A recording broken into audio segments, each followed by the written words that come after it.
Sejam bem-vindos a mais um encontro de Direito Civil comigo aqui na turma de Delegado de Polícia Civil Regular. Vamos nessa, pessoal. Na aula passada estávamos abordando um dos pontos mais relevantes de Direito Civil para uma prova de delegado de polícia. Qual era? Fato jurídico. E hoje nós vamos continuar nessa pegada de fato jurídico para aí sim encerrarmos o estudo da relevantíssima parte geral do direito civil. Afinal, como eu, prof. Bruno, sempre falo, quem não sabe parte geral de direito civil é fraco. É um jurista fraco. Vai ter dificuldade em todas as disciplinas. Então, aprender parte geral, por isso eu gasto propositalmente mais tempo nela, é fundamental para a formação dos devidos raciocínios jurídicos. Perfeito? Então, na aula passada, nós estudamos isso aqui, está na tela, coloca aí, os atos ilícitos. Ou seja, falamos dos ilícitos subjetivos, do ilícito objetivo, mostramos 186, mostramos 187, vocês anotaram isso no seu caderno, trabalhamos a ideia de culpa, trabalhamos a ideia de comportamento e por aí vai. Ficou faltando dentro de ilícito, trabalharmos as... Anote, excludentes de ilicitude, que vocês também trabalham no direito penal e que devem ser estudadas também no direito civil. Você acha que examinador de delegado gosta de cobrar excludente de ilicitude em prova de direito civil na prova de delegado, sim ou não? Óbvio, é um dos temas, coloca aí, Paulinho, aquele coração gostoso.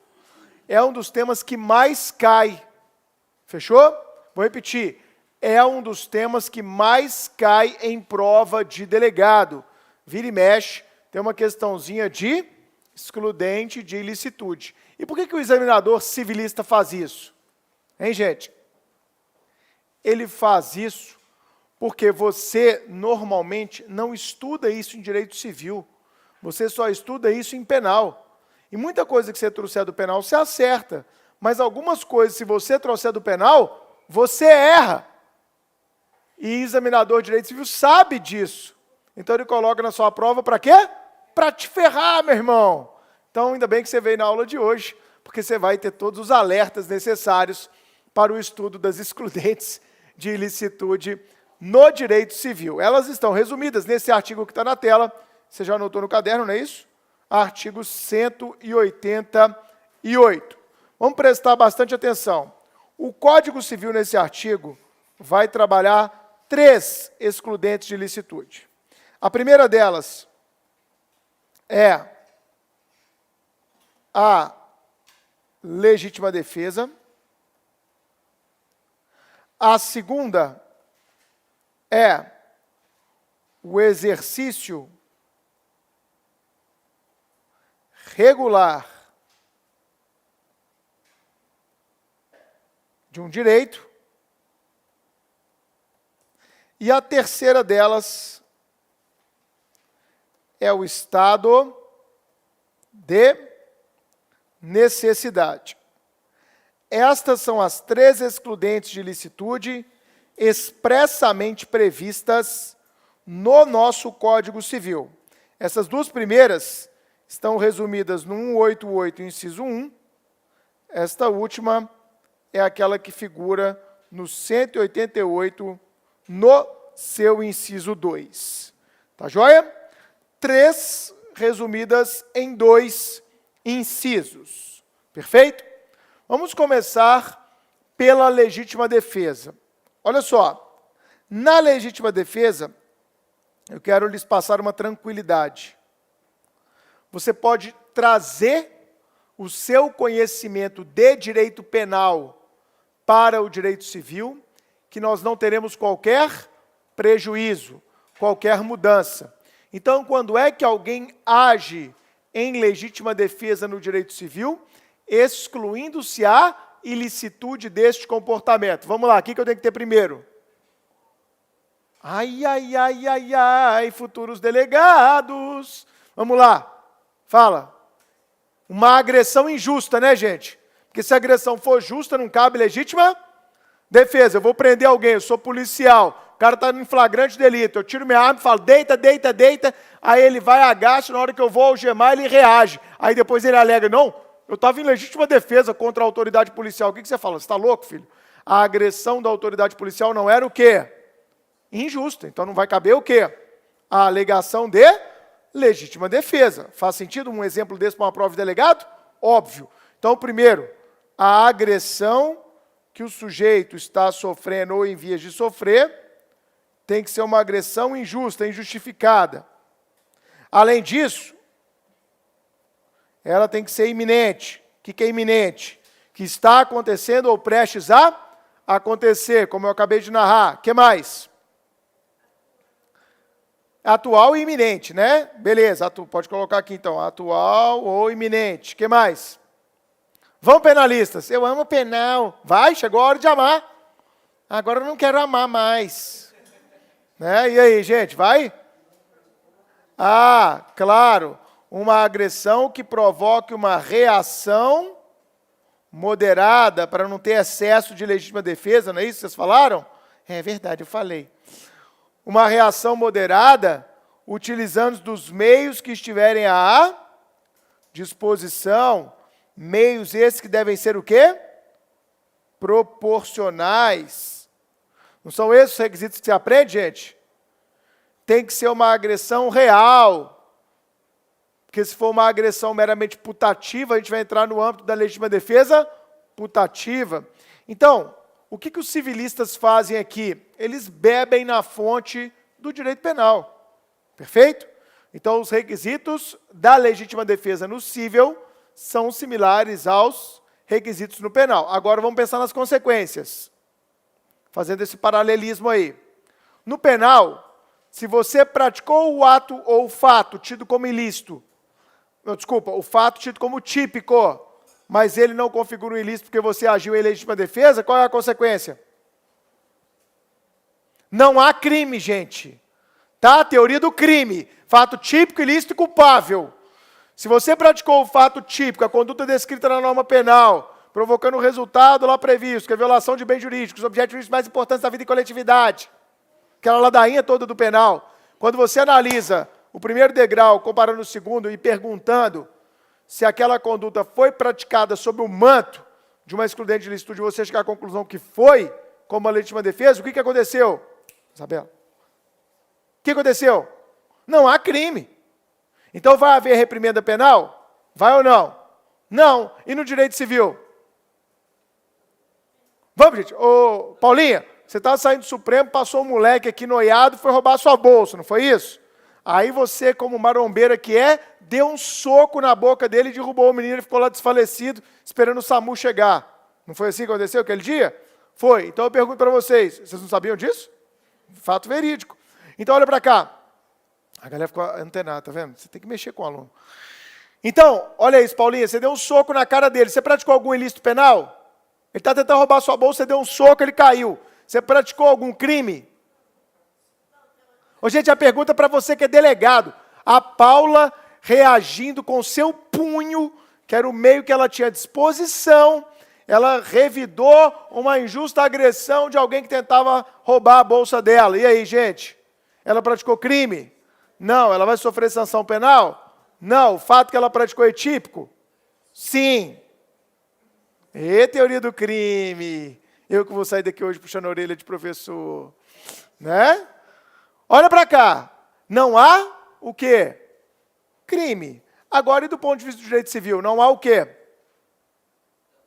Não há o que aprendemos na aula passada. Ato ilícito. Por quê? No direito civil eu não vou fazer aquela tripartição do direito penal. Porque o direito civil não é feito de tipos. Mas eu posso analisar o direito civil sob o crivo da ou ilicitude. Então você vai dizer que aquele ato praticado pela Paula é, do ponto de vista do direito civil, um ato lícito. Então ela vai ter que indenizar. O menino que ela deu soco na boca lá, o pivete, perdeu 8 dentes.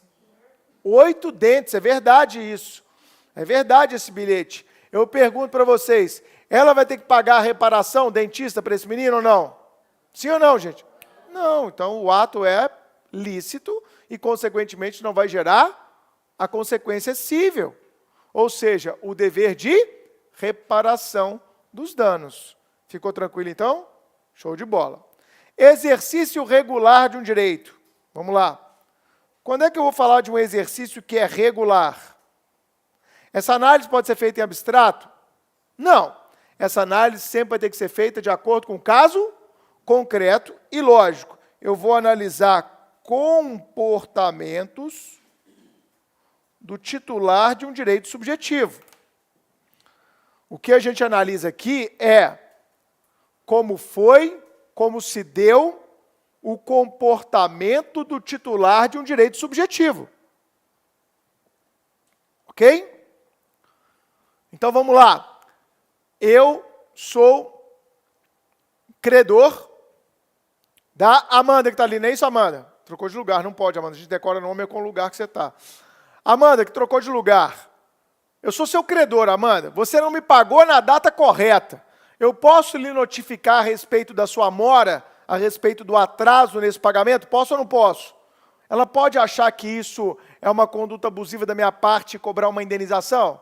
Não. Então isso é um exercício o quê? Regular. O credor advertir o seu devedor a respeito da mora é uma conduta o quê, gente? Regular de um direito. Então, o credor, no exercício da sua titularidade, agiu dentro dos limites permitidos pela lei. Perfeito? Todo mundo está comigo? E se eu chegar para ela, Amanda, seguinte, se você não me seguir no Instagram, eu vou cobrar aquela dívida, hein? Isso é uma ameaça ou não é, gente? Não, não há ameaça de exercício regular de um direito. Isso não pode ser tido como coação.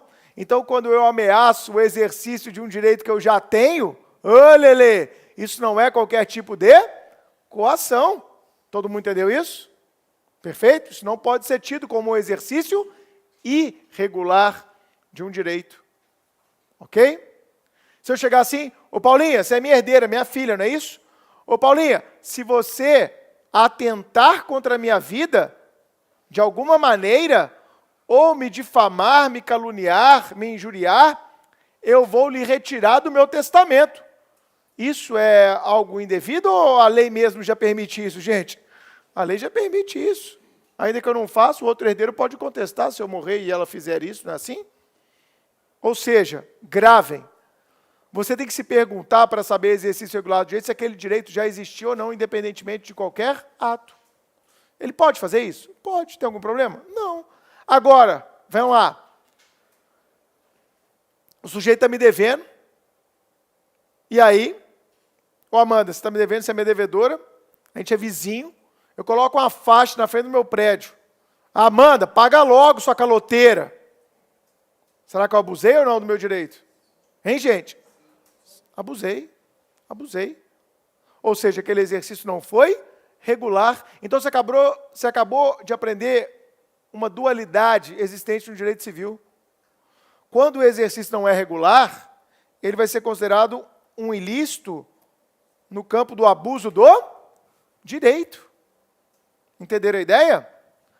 Então, quando o exercício não é regular, normalmente ele será considerado um exercício abusivo do direito, como falamos na aula passada.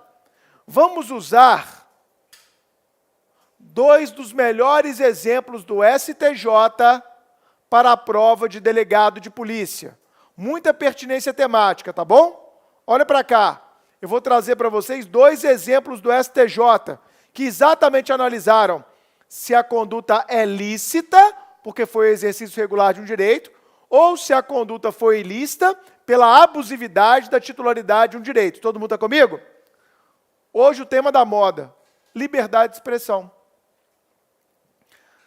Com a era da internet, a gente vive tempos sombrios de liberdade de expressão, é ou não é? São os haters. Eu adoro publicar coisa polêmica no meu Instagram. Eu publico e saio correndo. A galera fica se matando, xingando o outro. Eu nem leio, mas é legal.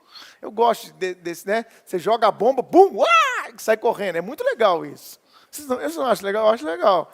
Aí você responde uns 4 ou 5 só para reforçar a sua posição e vai embora. É como se você jogasse mais 2 bombinhas e saísse correndo. É muito bacana. Só que eu não tenho muita paciência. De vez em quando eu estou com mais paciência, eu faço. Mas olha para cá. Presta bastante atenção. Por que eu dei esse exemplo? Porque na internet tem um monte de hater. Vocês têm a mãe de hater? Hein? Numa tradução literal, porque, como diria Bernardo, ninguém é obrigado a saber inglês. Né? Aqueles caras que odeiam. Hater. Tem a mãe do hater? Eu pergunto para vocês, será que esses haters, eles abusam do direito de liberdade de expressão? Hein, gente? Sim ou não? Não sei, tem que olhar o caso concreto, né? Olhar o caso concreto. Porque às vezes você tem que ser intolerante com os intolerantes. Até para não deixar que a intolerância dele se sobreponha à sua liberdade de expressão. De vez em quando a gente dá o bloco lá na galera. Ah, quer saber? Vou dar um bloco. Excluir bloqueado. É gostoso. É libertador. Olha para cá. Por que eu estou falando isso, gente? Porque esse é o tema do momento. Vai cair em civil, vai cair em constitucional, pode cair em penal. Fake news, gente. O cara cria uma notícia sabidamente falsa com fins de mobilizar a audiência, com fins de denegrir imagens, com fim de gerar tráfego em site. E quanto mais tráfego, mais clique, mais publicidade vendida, mais dinheiro arrecadado. Vocês têm pai e mãe assim que divulga fake news? Eu tenho meu pai, é o rei da fake news, velho. Ele pode receber qualquer coisa que ele divulga, e outro dia eu não entrei em zona de atrito, eu comecei a ensinar ele. Né? Eu falei, pai, isso aí é preocupante, tal, dá uma olhadinha se é verdade. Ele, como que eu olho que é verdade? Já ouviu falar no Google? Googla lá e vê se algum órgão de mídia grande está divulgando, está dando amplificação para isso. Se ninguém está falando sobre aquilo, é porque é fake. É muito fácil de checar se é fake news. E nós, como juristas, temos que ter o olho bem atento, alertar a família, de um jeito carinhoso. Né? Você é o jurista da família, Paulinho. Você tem que falar, gente, fake news é um abuso de direito. Tema do momento. Então, por que é o tema do momento?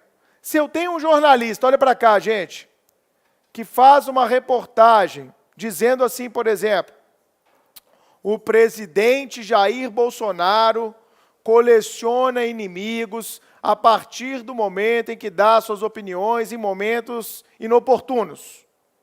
Será que se o Bolsonaro entrar com uma ação contra esse jornalista, o Bolsonaro vai ganhar? O jornalista fez uma reportagem sobre isso. O caos político gerado pelas declarações infelizes de Jair Bolsonaro. E ele vai explorando. Quando ele falou isso, aconteceu aquilo. Quando ele falou isso, ele se indispôs com a Bachelet. Quando ele falou isso, ele se indispôs com o Macron. Quando ele falou isso, ele se indispôs com a Argentina. Quando ele falou isso, ele se indispôs com a ONU. Quando ele falou isso, ele se indispôs com a Noruega. Então, se o jornalista constrói um discurso desse, amanhã se o Bolsonaro acionar e pedir uma indenização por dano moral, porque isso é inverídico, ele vai ganhar? Vamos, gente? Não, o que qualquer tribunal brasileiro vai falar? O jornalista estava no exercício da sua liberdade de expressão. Então, ele noticiou um fato verídico, vamos lá. Gente, isso que eu falei, se vocês estão sabendo o que está acontecendo no mundo, vamos lá, o fato que ele divulgou é verídico? É ou não? Sim. Ele pode dar a opinião dele de que aquilo está prejudicando as relações diplomáticas brasileiras, isso é livre ou não? Há uma liberdade para se falar isso ou é proibido? Claro que é livre. O que ele falou tem ali um interesse público envolvido de toda a nação? Tem ou não tem? Tem. Então o que o STJ já falou 1000 vezes? Quando um jornalista divulga um fato verídico, ainda que dando a sua opinião sobre o fato, não há como gerar dever de indenizar, porque o ato praticado pelo jornalista não é o quê? Ilícito. Não houve o quê? Um abuso da liberdade de expressão. Olha que questão para a prova de delegado. Agora, se o cara começa a criar, para defender algum tipo de interesse, fake news, que antigamente a gente chamava de imprensa marrom, que por qualquer patrocínio publicava qualquer coisa. Muito comum. Quem é do interior aí, gente? Quem é do interior? A galera aqui que é do interior, né? Todo mundo do interior? Que isso? Ô, gente, no interior, vocês vão lembrar, a galera que está assistindo aí, que é do interiorzão do Brasil, com certeza já viu esse caso, que é caso do STJ e do STF, que eu vou contar aqui, mas vocês viram isso próximo de vocês. Eleição de prefeito interior, o pau quebra. É a família A contra a família B, é o grupo político apoiado pela família mais rica da cidade, contra o outro grupo político, não é assim, não é? É assim ou não é, gente? Eternamente. Né? E aí o pau quebra. Pau quebra ou não quebra? quebra. E sempre um desses grupos é dono de um jornal, de uma rádio, de uma emissora de TV local. Já viram isso?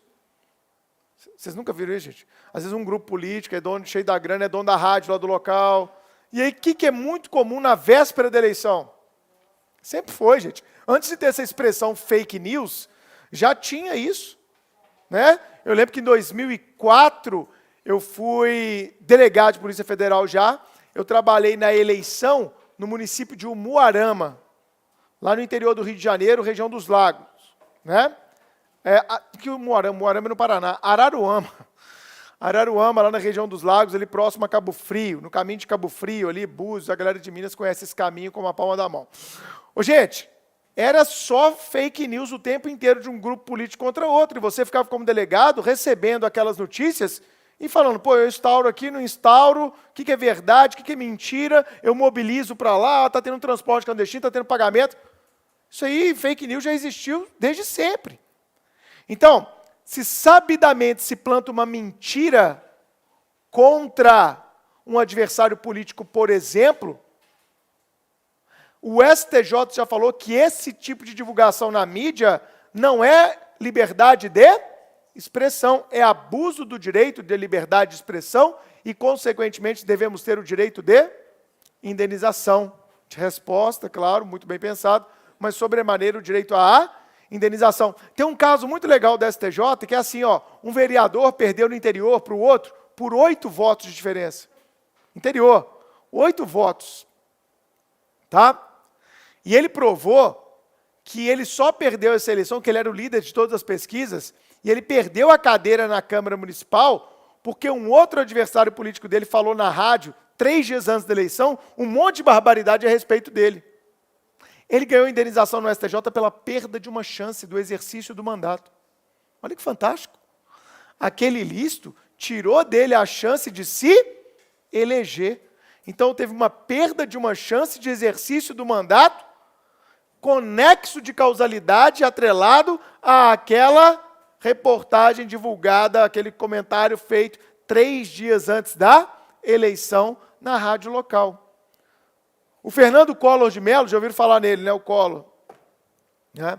O Collor, ele ganhou outro dia, não lembro se foi da Veja ou da Isto.é, pelo STJ, R$500 mil. Porque depois de mais de 20 anos, resgataram uns dossiês das Ilhas Caimã lá, acho que não sei se foi a Veja ou a Isto.é, desculpem, ou a Época, uma dessas revistas de notícia semanal, e trouxe isso lá, e o Collor falou, prova? Ah, não, isso aqui é uma fonte. Mas de onde você tirou isso? Que eu tenho esse dinheiro lá? Nunca houve essa denúncia, nunca houve inquérito, nunca houve nada, e você vem depois de muito tempo falando que eu fiz isso, então vai ter que provar minimamente. Ah, não, eu resguardo o sigilo da fonte, mas você não tem um documento. Você fez uma ilação que afeta contra a minha honra. Gente, até o Collor já foi indenizado pelo STJ, pelo quê? Pelo abuso do direito de liberdade de expressão. Entenderam esse exemplo?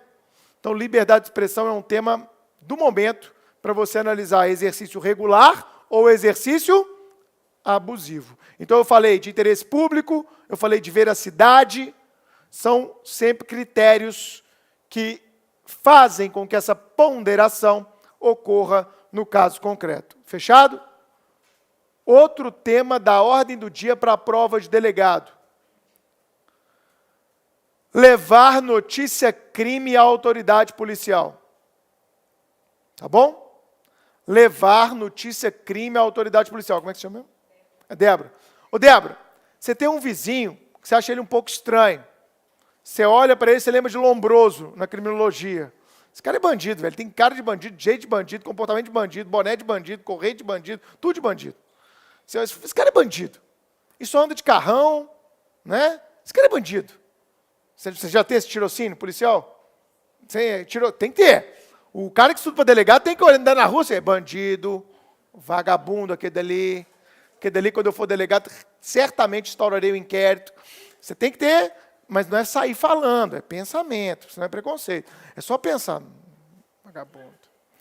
Todo polícia tem isso, viu, gente? Cachorro cheira cachorro. Olha para cá, tem que ter. Né? Aí você começa a olhar aquele vizinho e fala, não é possível. E na casa dele tem um entra e sai o tempo todo. Toda hora tem um entra e sai na casa dele. E os caras que vêm aqui na casa dele é tudo lombrosiano, igual ele. Tudo tem cara de vagabundo. Aí você já faz assim, ó, tráfico. Certeza que nesse apartamento desse cara é boca de fumo. Aí de vez em quando vem uma marizinha esquisita. Você fala, ele é usuário e traficante, vou denunciar. Você tem direito de levar essa notícia crime à autoridade policial? Olha que questão de processo penal, de civil, de constitucional. Gente, você tem um monte de elemento, entra e sai, cara, jeito, comportamento de vagabundo, cheiro, ostentação de um padrão de vida incompatível com quem mora naquela região. É vagabundo, pô. Você vai levar aquela notícia crime ou não pode? Pode ou não pode, gente? Pode. Aí o delegado vai, te escuta, fala, não, nós vamos investigar e tal, o delegado investiga, bota os agentes chegam na mesma conclusão que você é vagabundo, esse entra e sai, característica de tráfico. Chefe, vamos pedir uma busca nesse apartamento. Aí pede a busca, chega lá, sabe o que era? Era doação de alimentos para pessoas carentes. Várias cestas básicas na casa, reviram a casa inteira e não tem nada. Ele era só um cantor de um grupo de reggae. Não tem nada contra ele. Eu lhe pergunto, ele, se ingressar com uma ação de reparação de danos contra você, já que nem indiciado foi o pobre coitado, ele vai ter sucesso ou não? Gente, vocês são futuros delegados, vocês têm que analisar isso. Ou o delegado praticou algum abuso de autoridade para entrar na lei nova, e aí? Não, abuso de autoridade, lógico que não, havia indícios, né? Mas e a denunciante, a Débora, que achou que era polícia? Hã? O que vocês acham, gente? Não.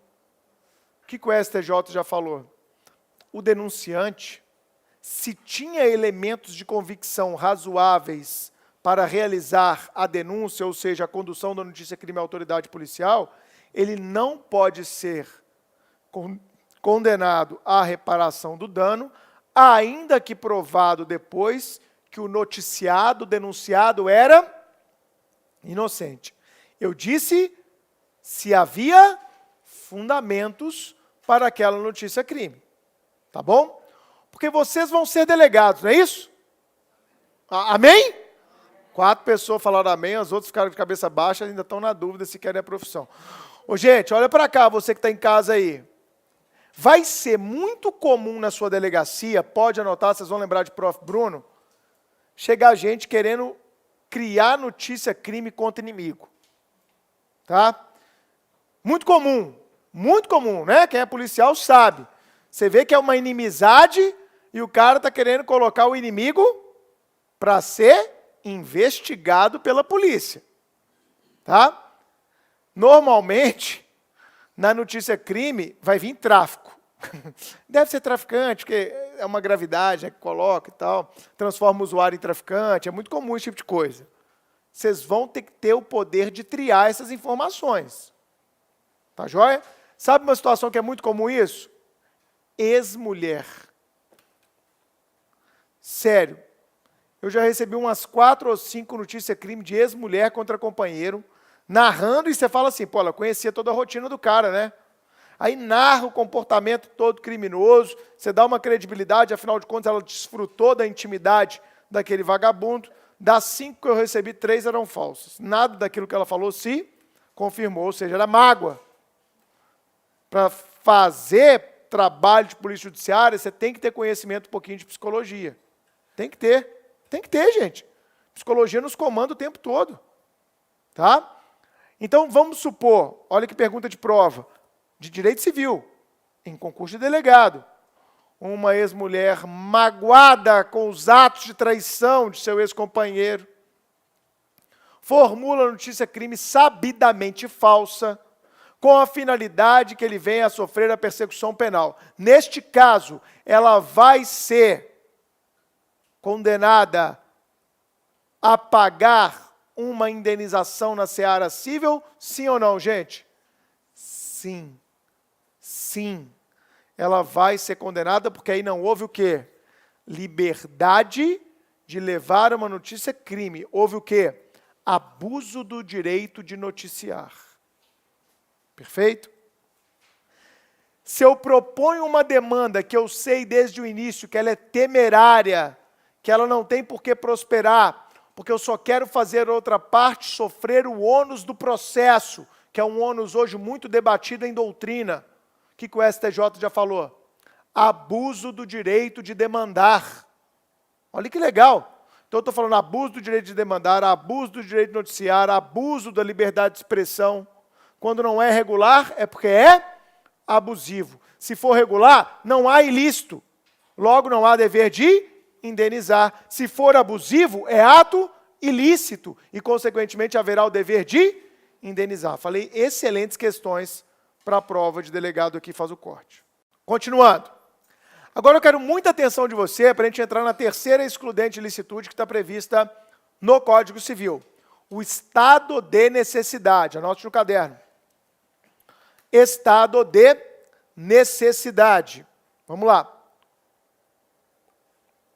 Estado de necessidade. Vamos lembrar lá do penal, de novo. Olha para cá. Vem comigo.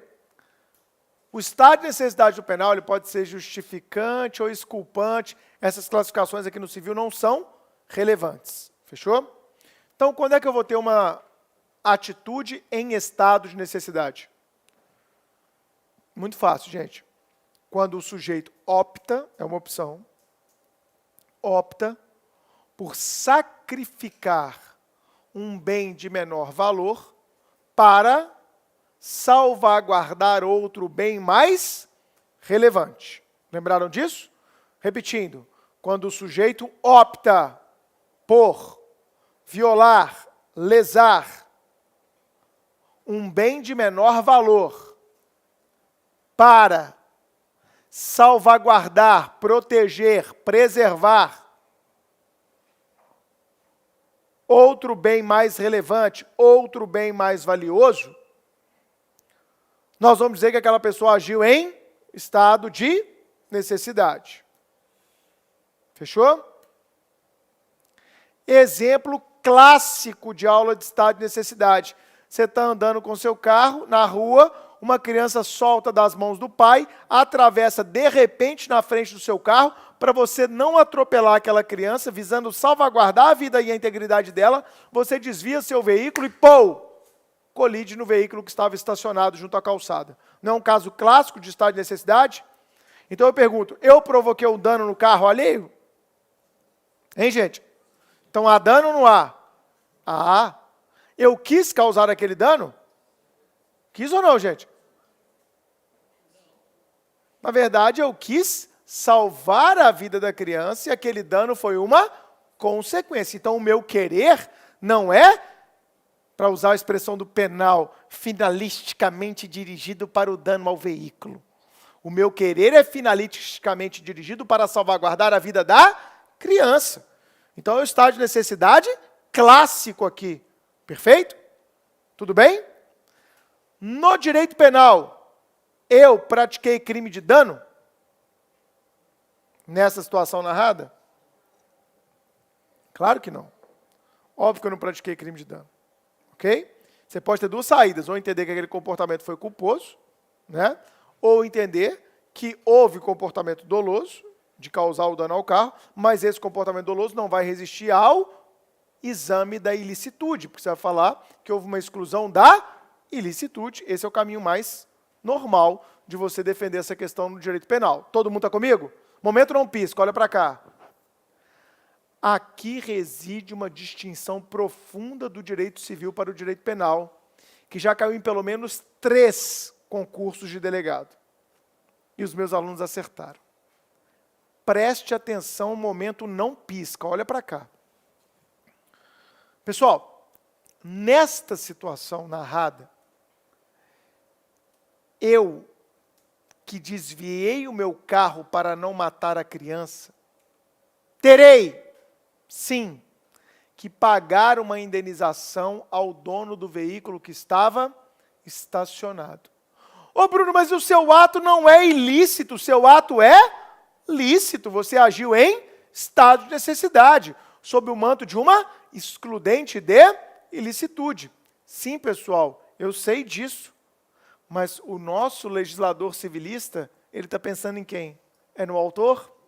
Não. Em quem? Na vítima. Então, o que ele fez? Ô, Bruno, Você desviou para não matar a criança, né? Parabéns, seu ato foi lindo, mas paga a indenização para o dono do carro que estava parado. Ok? Ah, mas isso é injusto. Não é não, porque o direito civil é maravilhoso. Então ele manda eu pagar e depois eu vou regredir contra quem? Contra o pai da criança, que não custodiou ela adequadamente. Perfeito? Então anote. O estado de necessidade no direito civil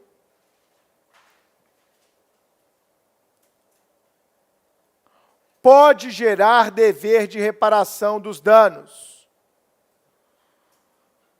Pode gerar dever de reparação de danos. Não é uma distinção relevante? Super, por isso cai em prova toda hora. Você traz o raciocínio de penal aqui, toma na cabeça. Tá?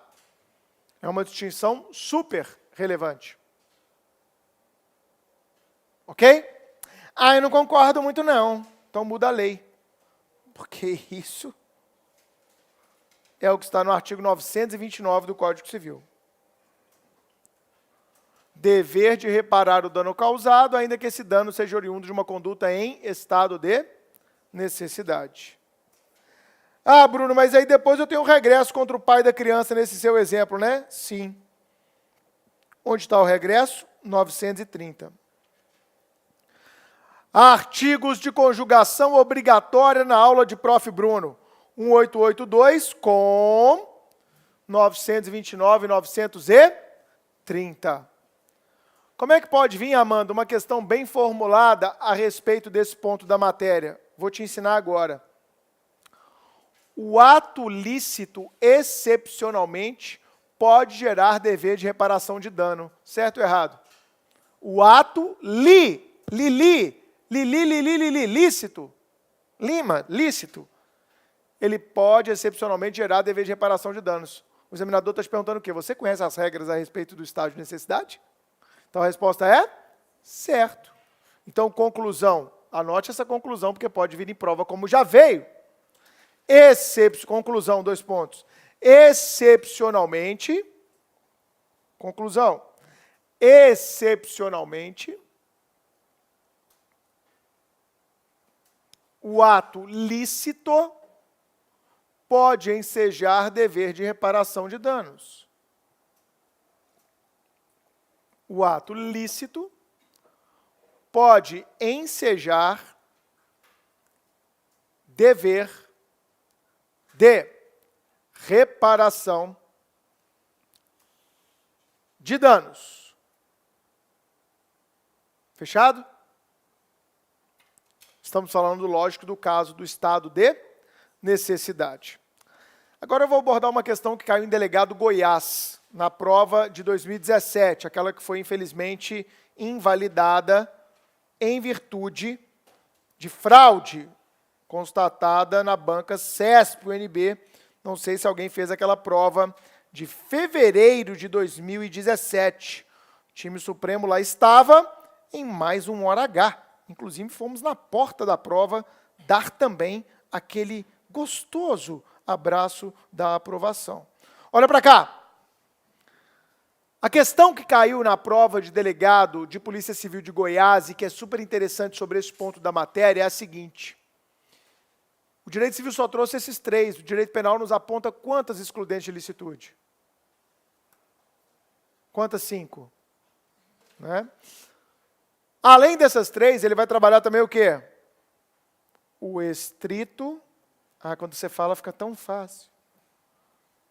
Cumprimento do dever legal e aquela causa supralegal, que tem um monte de requisito, caiu na minha prova de penal 1 na faculdade, consentimento do ofendido.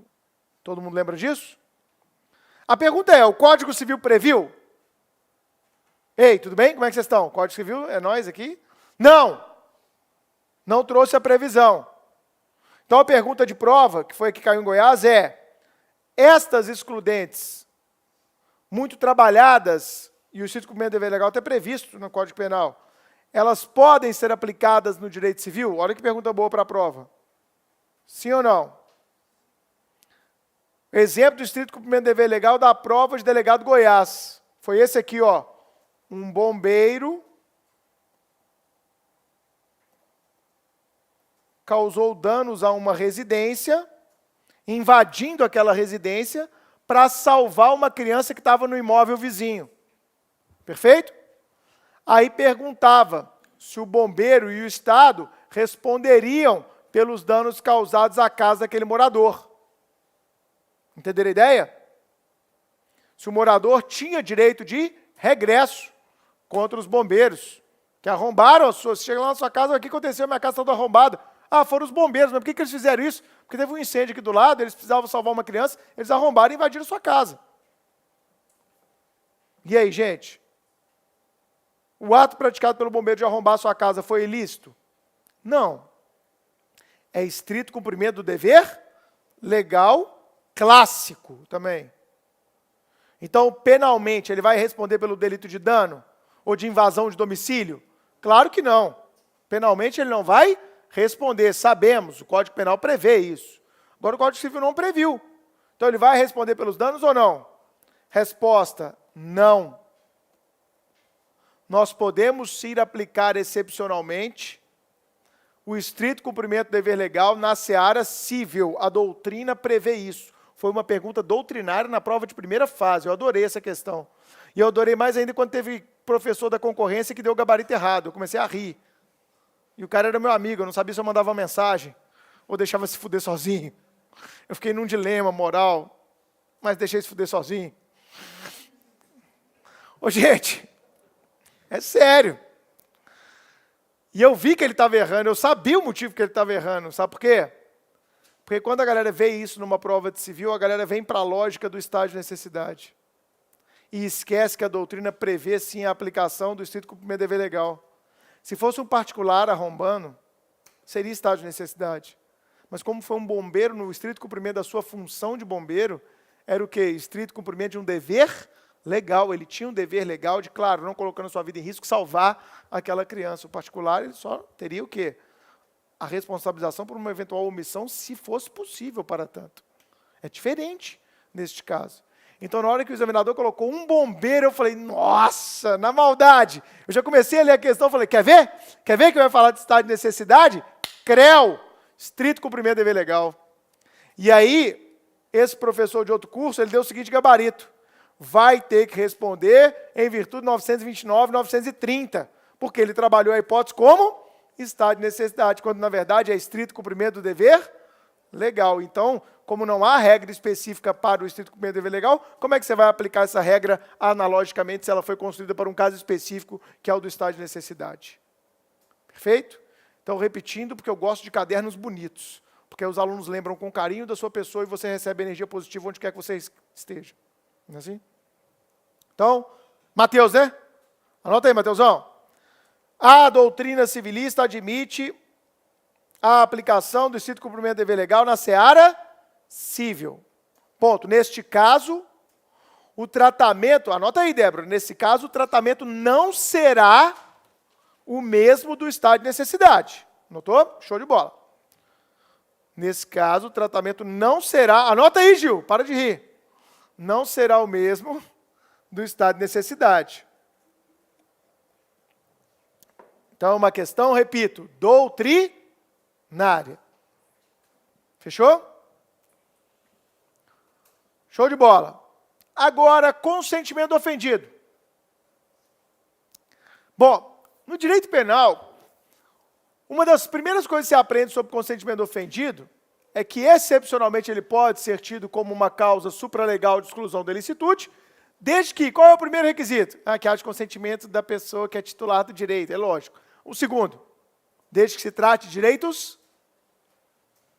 Vamos, gente. Tudo bem, aconteceu isso aí, pode tirar minha vida. Eu não ligo, pode tirar minha vida, fica à vontade, vai lá. Pode ou não, gente? Não, porque a vida, no viés do direito penal, seria um direito indisponível, tá bom? Agora, olha para cá. O primeiro pressuposto que se aprende no direito penal quando você estuda consentimento do ofendido é que se trate de direitos de natureza disponível. E o exemplo que todo autor de penal trabalha é o patrimônio. Patrimônio. É ou não é, gente? Sim, é o patrimônio. Se eu chegar para você, Mateusão, cara, esse celular aqui meu, eu vou jogar ele fora. Vamos brincar de arremessar ele, quem arremessa ele mais alto? Vocês vão. Arremessou, e agora é crime de dano. Você vai falar, você está doido, você permitiu. Eu, não, cara, mas o direito civil não permite. Não prevê o consentimento ofendido como causa de exclusão da ilicitude. Então, o ato que você cometeu agora foi um ato ilícito. Seria meio ilógico ou não, gente? Totalmente lógico. E o direito civil trabalha, na essência, com direitos disponíveis. Então, aqui, os poucos doutrinadores de direito civil que abordam o consentimento do ofendido alegam o quê? Cumpridos os requisitos de disponibilidade, consentimento inequívoco da vítima, não haverá ilícito. Repetindo, os doutrinadores que trabalham o tema dizem que, havendo o cumprimento dos requisitos, consentimento prévio, né, inequívoco da vítima, titular do direito, sendo esse direito ainda disponível, o consentimento ofendido poderia sim, em que pese não estar previsto na lei civil, como também de resto não está previsto na lei penal, ser utilizado como causa, também aqui, supralegal, de exclusão da ilicitude cível. Fechou? Então, aprendemos bem as excludentes de ilicitude no Código Civil. Uma última observação de uma questão que já caiu em segunda fase de Ministério Público, mas incrivelmente nunca caiu em prova de delegado, pelo menos nos últimos 15 anos que eu analiso prova de delegado. Observação.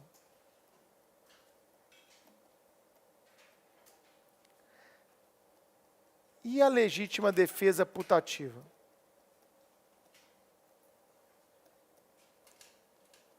Como é que fica essa bagaça, gente? Eu estou perguntando como é que fica isso no direito civil. O direito penal você vai trazer as teorias, uma acredita que é assim, outra acredita que é assado. Né? E aí, gente? E no direito civil, como é que fica? Aqueles exemplos que vocês adoram lá do penal. Tício, inimigo de Caio, encontra Caio na calada da noite. Caio trazia uma carta de pedido de desculpas. Aí, Tício, quando vê Caio sacando a carta, acredita ser uma arma. Ele saca primeiro a sua pistola e desfere 8 tiros sequenciais contra seu inimigo Tício. Pistola, gente, pistola é muito rápido, 8 tiros, pô. Ok? Todo mundo está comigo? Vocês estão igual promotor? Nossa, 8 tiros é tiro demais. Quantas vezes já tirou, filho? Uma vez. Quantas vezes já tirou sob estresse? Não, nunca. Então não me vem com esses exemplozinhos de manual não, tá? Vai atirar no momento de estresse, na hora que você vê, sua pistola parou aberta, sem munição. Aí você está procurando outro carregador para trocar e continuar trocando. Não vem com exemplo de ar-condicionado, não. Tá? Vocês vão ser polícia. Olha para cá. Defensoria Pública é outra turma aqui no Supremo. A gente transfere você se você quiser. Olha para cá, gente. Esse não é o caso clássico de legítima defesa putativa? Acreditou que era uma arma, mas era uma carta de desculpas. Você não ouve isso desde o primeiro e segundo período de faculdade? Escuta. Aí no penal o professor lá vai dar a solução, você exclui a tipicidade, você exclui a culpabilidade, né, erro, se é uma questão que deve ser tratada como erro, e por aí vai. Não é assim? Beleza, agora e no direito civil? A pergunta é, diante da legítima defesa putativa, aquele sujeito que optou por reagir e causou dano à pessoa que não estava praticando agressão nenhuma, a agressão era uma viagem, a agressão era uma mera suposição, a agressão era falsa, ela não era real, ela era fictícia. Eu pergunto, ele vai ter que pagar indenização para essa vítima ou não? Raciocina. Olha, aluno meu, ele tem que aprender a raciocinar. Eu venho aqui, é para ensinar a raciocinar. Se for para ensinar lei e ficar colocando artigo na tela, não precisa de mim, não. Vocês são alfabetizados. Então vamos lá, raciocina. Vamos lá. O cara ia entregar uma carta, gente, de desculpa. O outro saca uma pistola e dá 8 tiros. E mata. A família do morto. Se entrar com a ação de indenização, vai ganhar ou não? Ou vai adiantar o autor falar, não, mas ele era meu inimigo, eu supus que era uma arma. Isso ele vai alegar no penal, para não receber pena, a depender da teoria que você adote no penal. No direito civil, o direito civil é a matéria mais emocionante, linda e maravilhosa da face da terra, porque ele está pensando em quem? Vai! Uma chance de acertar. O direito civil pensa em quem? Na vítima. Se você não gosta de civil, você é inimigo da vítima. Paulinha, então a família da vítima vai ter sucesso na pretensão reparatória ou não vai? Vai! Porque o direito civil está focado na dignidade, no solidarismo, na reparação integral de quem? Da vítima. Ok? Então anote. Legítima defesa putativa. No âmbito do direito civil, esta situação fictícia, que se existisse na realidade, vamos ser bem pleonástico mesmo, que se existisse na realidade, afastaria a ilicitude da conduta,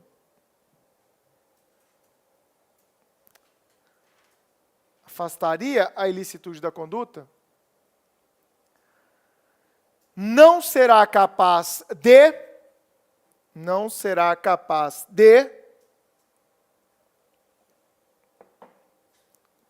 isentar o autor do dever de reparação de danos, ok? Essa é ótima para cair na prova de civil, hein? Não é não? Não isentará o autor do dever de reparar os danos causados à vítima ou à família desta. Não isentará o autor do dano do dever de reparação à vítima ou à família desta. Ok? Entre parênteses, o foco do direito civil é a vítima e não o autor do dano. O foco do direito civil é a vítima e não o autor do dano. Fechado? Boa questão, né? Esse é o posicionamento da doutrina majoritária, que é o que você deve defender, eventualmente numa prova de segunda fase, porque você já escolheu o Supremo, né? A primeira fase está no papo. Já estamos pensando na segunda fase. Ai, Bruno, eu queria tanto essa segurança. Terapia, né? Bom.